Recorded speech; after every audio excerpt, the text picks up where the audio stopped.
Welcome back to Reema's Tastemade. അപ്പോൾ നമ്മൾ ചെറിയൊരു ഗ്യാപ്പിന് ശേഷം വീണ്ടും വന്നിരിക്കുകയാണ്. ഇടയ്ക്ക് എൻ്റെ വീഡിയോസിന് ഗ്യാപ്പ് വരുന്നതെന്ന് വെച്ചാൽ ഞാൻ ഹസ്ബൻഡ് വർക്ക് ചെയ്യുന്നുണ്ട്. അപ്പോൾ വർക്ക് ചെയ്യുമ്പോൾ എനിക്ക് വീഡിയോസ് ഷൂട്ട് ചെയ്യാനും അതുപോലെ മോളുണ്ട്. അപ്പം എല്ലാം കൂടെ മാനേജ് ചെയ്യാൻ പറ്റാത്തതുകൊണ്ടാണ് ഇങ്ങനെ വിട്ടുവിട്ട് പോകുന്നത്. ഇപ്പോൾ ഏതായാലും വെക്കേഷൻ ആയിട്ടുണ്ട്, 2 months ഹോളിഡേയ്സ് ഉണ്ട്. അപ്പം ഇത്തവണ നമുക്ക് പുതിയ റെസിപ്പീസൊക്കെ ആയിട്ട് വരാം. ലാസ്റ്റ് ടൈം കൊറോണ ഇഷ്യൂസൊക്കെ കാരണം ഞങ്ങൾക്ക് 2 month വെക്കേഷൻ കിട്ടിയായിരുന്നു. അപ്പം ഞാൻ ഒരുപാട് പുതിയ പുതിയ റെസിപ്പീസൊക്കെ നിങ്ങൾക്ക് തന്നായിരുന്നു. നിങ്ങളുടെ ഒരുപാട് ഫീഡ്ബാക്സും ലൈക്സും ഒക്കെ ഞങ്ങൾക്ക് കിട്ടി. അപ്പോൾ ഇത്തവണ നമുക്ക് ഈ വെക്കേഷനിൽ നമുക്ക് പുതിയ പുതിയ റെസിപ്പീസ് പരിചയപ്പെടാം. അപ്പോൾ ഞാൻ ഇന്ന് ചെയ്യാൻ പോകുന്നത് ഒരു ബേബി ഫുഡാണ്. എനിക്കൊരു 1.5 വയസ്സുള്ള മോളുണ്ട്. അപ്പോൾ നമ്മൾ കുട്ടികൾക്ക് കൊടുക്കാൻ പറ്റിയ പോഷകകരമായ ഫുഡിൻ്റെ ഒരു സീരീസാണ് നെക്സ്റ്റ് വരുന്നത്. അപ്പോൾ നമുക്ക് കുട്ടികൾ കഴിക്കാൻ മടിയുള്ള കുട്ടികളിലും അതുപോലെ കുട്ടികളിൽ ഏറ്റവും കൂടുതൽ നമുക്ക് ഹെൽത്തി ആയിട്ടുള്ള ഫുഡ് കൊടുക്കാൻ സാധിക്കണം. അപ്പം ഡയറക്റ്റ് ആപ്പിളും പേരയ്ക്കൊന്നും കഴിക്കാനാകാത്ത കുട്ടികൾക്ക് ഇത് പ്യൂരേ ആയിട്ട് കൊടുക്കാമല്ലോ. അപ്പോൾ അതിന് പറ്റിയൊരു നല്ലൊരു കോമ്പിനേഷനാണ് ആപ്പിളും പേരയ്ക്കും ഈന്തപ്പഴം. പിന്നെ ഇവിടെ പനങ്കൽക്കണ്ട എടുത്തിട്ടുണ്ട്. പഞ്ചസാരയ്ക്ക് പകരം നമുക്ക് കുട്ടികൾക്ക് കൂടുതലും നല്ലത് പനങ്കൽക്കണ്ട കൊടുക്കുന്നതായിരിക്കും. അപ്പോൾ പനങ്കൽക്കണ്ട യൂസ് ചെയ്യാം. നമ്മൾ ഷുഗർ യൂസ് ചെയ്യുന്ന പകരം പനങ്കൽക്കണ്ടം ജ്യൂസിലും എന്തോ മധുരമുള്ളത് കൊടുക്കുമ്പോഴും ഇത് യൂസ് ചെയ്ത് കൊടുക്കുന്നതായിരിക്കും ഇച്ചിരി ബെറ്റർ. കഫക്കെട്ടൊന്നും വരില്ല. പഞ്ഞിപ്പുല്ലൊക്കെ കൊടുക്കുമ്പോൾ പനങ്കൽക്കണ്ട ഇട്ട് കൊടുക്കാം. അപ്പം നമുക്ക് ഈ ഒരു കോമ്പിനേഷനുള്ളൊരു ബേബി ഫുഡാണ് ഇന്ന് ഞാൻ ഉണ്ടാക്കുന്നത്. നമുക്ക് ഇതിനെ കട്ട് ചെയ്ത് സ്മോൾ പീസസ് ആക്കിയിട്ട് ഒരു പാത്രത്തിലിട്ട് നമുക്കിതിന് സ്റ്റീം ചെയ്തെടുക്കണം. സ്റ്റീം ചെയ്തതിന് ശേഷം നമ്മൾ ആറിയതിന് ശേഷം നന്നായിട്ട് പ്യൂരെ ആക്കിയെടുക്കാം. ജ്യൂസ് പോലുള്ള ജ്യൂസർ വലിച്ച് കുടിക്കുന്ന കുട്ടികളാണെങ്കിൽ ഇച്ചിരി ലൂസായിട്ട് നിങ്ങൾക്ക് ജ്യൂസ് ആക്കിയെടുക്കാം. അതേസമയം പ്യൂരെ ആയിട്ട് കഴിക്കുന്ന കുട്ടികളാണെങ്കിൽ ഒട്ടും വെള്ളം ഒഴിക്കാതെ നല്ല തിക്കായിട്ട് എടുക്കാം. ഞാൻ എൻ്റെ മോൾക്ക് ഇച്ചിരി നല്ല തിക്കായിട്ടാണ് എടുക്കുന്നത്. ഇപ്പം നമുക്ക് സ്പൂണിൽ കോരി കൊടുക്കാം, അല്ലെങ്കിൽ നമ്മുടെ സ്ക്വീസർ ഉണ്ടല്ലോ വിത്ത് സ്പൂണായിട്ടുള്ള അങ്ങനെയുള്ളതിനകത്തൊക്കെ കൊടുക്കാൻ പറ്റിച്ചൊരു നല്ല പൾപ്പായിട്ടും എടുക്കുന്നുണ്ട്. അപ്പോൾ നമുക്ക് ഇന്നത്തെ ബേബി ഫുഡൊന്ന് പ്രിപ്പയർ ചെയ്ത് നോക്കാം. അപ്പം ഞാൻ ഇതെല്ലാം ഒന്ന് കട്ട് ചെയ്ത് പീസസ് ആക്കട്ടെ. ഡേറ്റ്സ് പുഴുങ്ങുമ്പോൾ അതിൻ്റെ കുരു എടുത്ത് കളയാൻ പ്രത്യേകം നോക്കണം. പിന്നെ ഇതിനകത്ത് നട്ട്സ് ആഡ് ചെയ്യാം. നട്ട്സിൻ്റെ പൗഡറായിട്ട് ഉണ്ടെങ്കിൽ നിങ്ങൾ കുട്ടികൾക്ക് പാലിൽ പൗഡറായിട്ട് മിക്സ് ചെയ്തിട്ടുണ്ടെങ്കിൽ അതിൽ 1 സ്പൂൺ ചേർത്താൽ മതി. ഇല്ലെങ്കിൽ നമുക്ക് റോ നട്ട്സ് ആയിട്ട് ഇതിനകത്ത് നമുക്ക് സ്റ്റീം ചെയ്തിട്ട് അങ്ങനെയും പുഴുങ്ങിയെടുക്കാം. അപ്പം പിന്നെ നമുക്കിതൊന്ന് കട്ട് ചെയ്ത് റെഡിയാക്കിയെടുക്കാം. അപ്പോൾ നമ്മൾ ഫ്രൂട്ട്സൊക്കെ ഇവിടെ കട്ട് ചെയ്ത് റെഡിയാക്കിയിട്ടുണ്ട്. ഇനി ഇതുപോലൊരു ഞാനിവിടെ ഒരു ഇഡ്ഡലി പാത്രത്തിലാണ് സ്റ്റീം ചെയ്യുന്നത്. ഇതിനകത്ത് കുറച്ച് വെള്ളം എടുത്തിട്ട് ഒരു തട്ട് വെച്ചിട്ട് അതിലോട്ട് ഈ തട്ട് ഇറക്കി വെച്ച് ഒരു 15 minutes സ്റ്റീം ചെയ്തെടുക്കണം. അപ്പോഴത്തേന് ഈ ആപ്പിളും പേരയ്ക്കൊക്കെ നല്ല സോഫ്റ്റായി കുക്കായി വരും. ഇനി നമുക്കിത് അടുപ്പേ വെക്കാം. അപ്പം നമ്മൾ സ്റ്റീം ചെയ്തെടുത്ത് ആപ്പിളും പേരയ്ക്കയും ഡേറ്റ്സും റെഡി ആയിട്ടുണ്ട്. ഞാൻ 15 minutes സ്റ്റീം ചെയ്തിട്ട് സ്റ്റീമർ തുറന്നിട്ട് പുറത്തെടുത്ത് വെച്ചു. നന്നായിട്ട് ഇതിൻ്റെ ചൂടാറിയിട്ടുണ്ട്.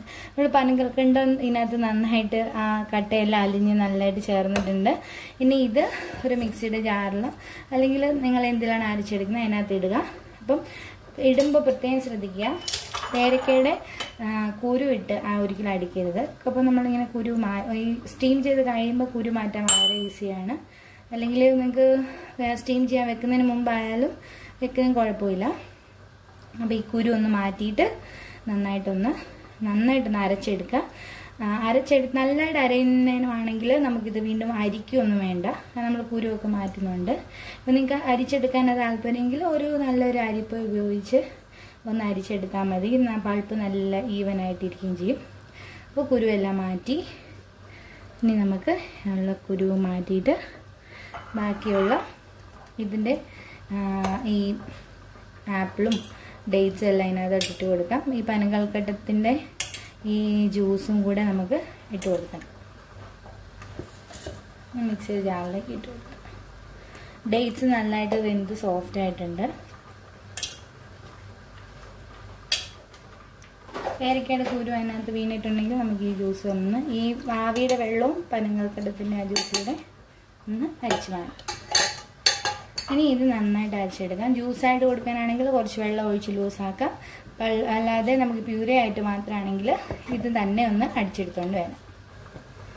അപ്പം ആപ്പിളും ഈന്തപ്പഴവും അതുപോലെ പേരയ്ക്കയും പനങ്കൽക്കണ്ടിൻ്റെ ചാറ് യൂസ് ചെയ്ത് നന്നായിട്ട് അരച്ചെടുത്തിട്ടുണ്ട്.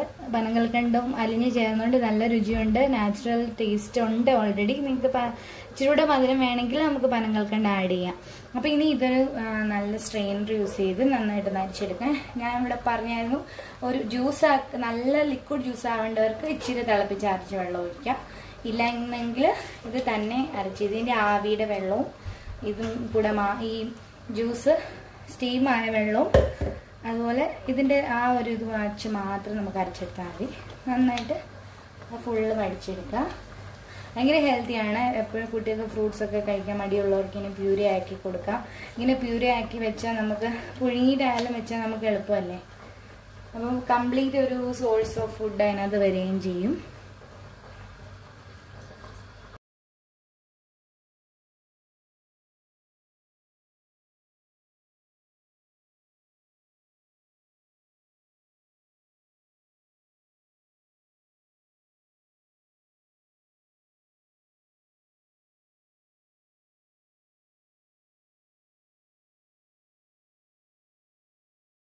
അപ്പോൾ നമ്മുടെ ഹെൽത്തി ആയിട്ടുള്ള ആപ്പിൾ ആൻഡ് പേരക്ക ഡേറ്റ്സിൻ്റെ ജ്യൂസ് റെഡി ആയിട്ടുണ്ട്.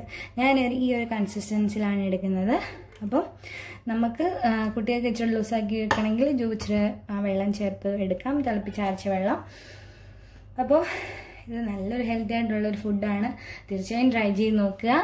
അതുപോലെ പ്യൂരി കഴിക്കുന്ന കുട്ടികൾക്കാണെങ്കിൽ ഇങ്ങനെ സ്റ്റാർട്ട് ചെയ്യാം. നല്ല ഡൈജഷനും നല്ലതാണ്. പനങ്കൽക്കണ്ട് ഇടുന്നതുകൊണ്ട് കഫക്കെട്ടൊന്നും വരില്ല. അതുപോലെ പേരയ്ക്ക കോൺസ്റ്റിപ്പേഷനുള്ള കുട്ടികൾക്ക് ഒരുപാട് നല്ലതാണ്. അപ്പോൾ ഞാൻ കൂടുതൽ കോൺസ്റ്റിപ്പേഷൻ ഒക്കെ ഫേസ് ചെയ്യുന്ന കുട്ടികൾക്കായിട്ടുള്ള ഫുഡ് ഞാൻ നെക്സ്റ്റ് വീഡിയോസിലായിട്ട് ഇടുന്നതായിരിക്കും. അപ്പം ഈ പ്യൂരി നിങ്ങളും തീർച്ചയായിട്ടും ട്രൈ ചെയ്ത് നോക്കുമെന്ന് പ്രതീക്ഷിക്കുന്നു. അപ്പോൾ നമ്മുടെ നെക്സ്റ്റ് ബേബി ഫുഡ് റെസിപ്പിയുമായിട്ട് വരുന്നത് വരെ ബൈ ഫ്രം റീമാസ് ടേസ്റ്റ്മെയ്ഡ്.